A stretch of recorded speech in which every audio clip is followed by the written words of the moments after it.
Kinilig si ate sa ginawa ni LeBron James, halimaw na pagbabalik ni King James, tindi ng mga pasa. Malapit na tuloy mapasayaw si Luka, showtime malala ang Lakers mga idol. Tuwang-tuwa ang buong bench ang mga highlights. Finally mga idol, lalaro na talaga at magbabalik na ang hari, walang iba kundi si King James ng LA Lakers. Year 23 debut ni LeBron, sigawan ng arena nang i-introduce ang pangalan ni LBJ. Opening quarter, what a start para sa Utah Jazz, 9-2 ang talaan. Pinakitaan pa sila ng Ace Bailey ng monster 200 dunk. Ilang minutong hindi nakascore ang Lakers, sa wakas nalaglag ang tira ni Ayton. 7-minute mark, 1-on-1 na lang daw, sabi ni Luka, pasok ang kanyang fadeaway. Mainit talaga ang shooting ng Jazz, umabot ng 10 agad ang lamang, 18-8. Maaga namang inupo si LeBron mga idol, 5 minuto lang pinalitan agad siya ni Marcus Smart. Gusto ata ni Luka yung tumatalon talaga na sentro, kakapasok lang ni Hayes at kakaupo lang ni Ayton. Alley-oop play agad ang dalawa, napa-timeout ang coach ng Utah. 4 to go, gandang play, Luka to Jake LaRavia, what a throwdown. Nasundan ng atake sa basket ni Dadon. 6 na lang ang hinahabol ng LA. 12-4 run para sa Lake Show, Rui nakipagbakbaka na sa ilalim, 25-22, 3 na lang ang lamang. Wala nang 2 minuto sa quarter, balik court na naman si LBJ, napatayo pa ang fan na to nang makitang bumabalik na si LeBron sa loob ng court. Markkanen for 3, may 11 points na ang big ng Jazz. Nasira pa ang laro ni Luka, kakareklamo sa official. Nagrana naman tuloy ang Utah, 7-0 run, 36-27, end ng first. Second quarter, inupo muna si Luka, si LeBron muna ang nagtitimon.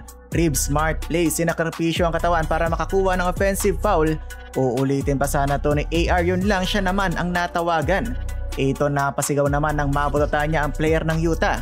Grabe si Ribs mga idol, sunod-sunod na puntos, 41-36, 5 na lang ang hinahabol ng Lake Show.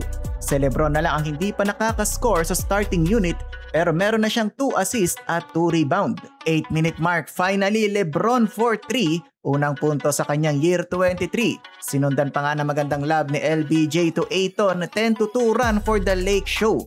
Ang problema ng Lakers, si Keyonte George na pinagtitirahan sila ng 3, 21 points, may 6 na minuto pa ang natitira sa first half. Nagrun na naman ng Jazz, na ipasok naman ni Luka ang kanyang first 3 of the game, long 3-pointer. LeBron naman sumagasa na, sayang lang hindi pumasok ang end 1. 10-2 run by the Lake Show, wala na 1 minuto, showtime ang Lakers. LeBron nag-stop and pop 3, sinundan ng 4-point play ni Reeves. Nagyakapan na si LeBron at AR. Yun lang mga idol, sa kabila naman nabawian nila si AR, 4-point play naman para kay Markkanen to end the quarter, 71-67. Third quarter, tindi ng back and forth ng both teams, mag 90 points na kakastart pa lang ng third quarter. 3:30 to go in the third, sa wakas nakuha ng Lakers ang lead, 89-88 sa layup ni Luka. Ganda ng ball movement na ginawa dito ng Lakers, nauwi sa kamay ni Luka. Pasok ang corner 3, 95-91, napatayo doon ang buong bench ng LA. 1 and 2 remaining, Luka again, floater basket, may kasama pang foul. Kakaibang celebration ni Luka mga idol, malapit nang sumayaw. 15-3 Laker run late ng quarter. Hindi pa pala tapos ang Lakers sa mga highlight, what a rebound by Hayes, and 1 pa, hype na hype ang buong bench. Lalo pang nag-celebrate ang arena, LeBron bullet pass naman to Gabe Vincent to beat the buzzer. Tuwang-tuwa si LBJ, kinilig naman si ate sa kanyang napanood, nilabas na ang kamera. Fourth period, tindi talaga ng mga passing ni King James, sobrang open tuloy si Hayes for another slam dunk. Kaya malas na dito ni LeBron ang kanyang vision at basketball IQ.